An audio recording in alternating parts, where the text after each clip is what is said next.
Good evening everyone. It's said that there are only two certainties in life, death and taxes, and while I hope none of us gets to experience the former anytime soon, I'm sure we're all very acquainted with the latter. Our subject today not only exemplifies both of these, but also that of damnation, demonic possession, and eventual resurrection. They're known as a bit of a grumpus, but really, if I had to deal with all that, I would be too. So today we'll be looking at the tax collector from Terraria.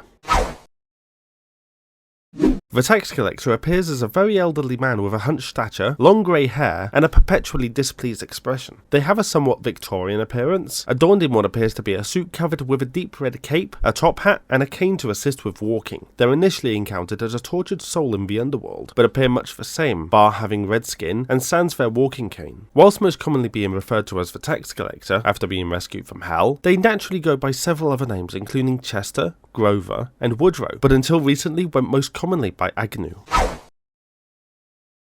Resembling an exaggerated 19th century businessman, the tax collector is almost Ebenezer Scrooge-like in his appearance and demeanour, tasked with collecting the rent from other residents of the champion's village and relishing the opportunity to do so. Unlike his Dickensian counterpart, however, the tax collector does not actually get to keep his collections, but a majority of the earnings are taken by the champion of Terraria to either fund their ongoing war against the darkness of the world or to construct some elaborate and ultimately purposeless monument. While the official records of the tax collector merely state that his only real concern is that of money, the actual interactions the champion has with them gives away the majority of their history. The tax collector is first encountered roaming the underworld as a tortured soul, corrupted into a demon-like form, and said to have been eternally condemned there for his greedy ambitions in life. Upon being cleansed of this curse with purification powder, the redeemed soul joins the champion almost as penance for his past misdeeds. Despite what he's been through though, his attitude remains rather harsh, despising any who would willingly give money or gifts, such as Santa Claus, and revering the merchant for his shrewd business tactics. Although there is evidence to suggest that the tax collector is not beyond redemption after all, as he inexplicably enjoys the company of the party girl, expressing that he does not usually like exuberant personalities, but he does not mind her.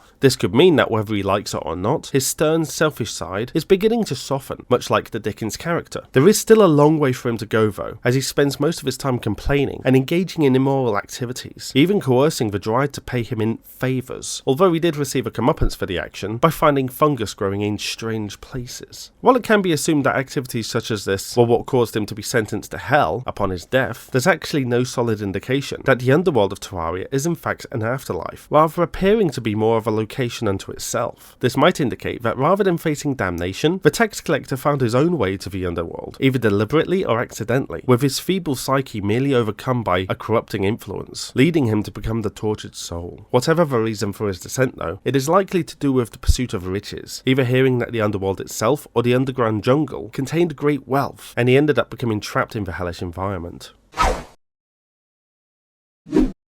Regardless of how he came to be the tortured soul, it appears that the tax collector is one of the more clear-cut individuals in Terraria, with very little in the way of important history, with most of his more vital encounters occurring due to the champion, and his future relegated to being a glorified gofor. While the mechanics of how a human can be transformed into a demonic state are interesting into themselves, the tax collector is not so interesting in his own right, and therefore has been assigned a notoriety of low.